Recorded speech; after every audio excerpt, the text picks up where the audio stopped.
How to create an image change hover effect with entrance animation in Wix Studio. So this essentially says that we can actually input two kinds of animation in one element. So that's actually possible in Wix. Make sure to choose right here your image. And then once you have selected that image, click onto this Open Inspector icon.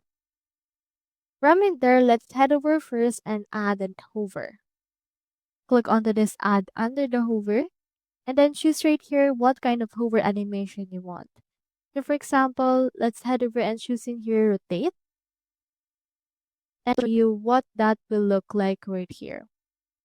Now, once you have added the hover effect, next thing that we can do is we can head over and add the entrance animation. Head back and click onto the setup and then click onto this add under the entrance. Choosing here the entrance animation that you want, I'll choose reveal and it will show you what that will look like from this.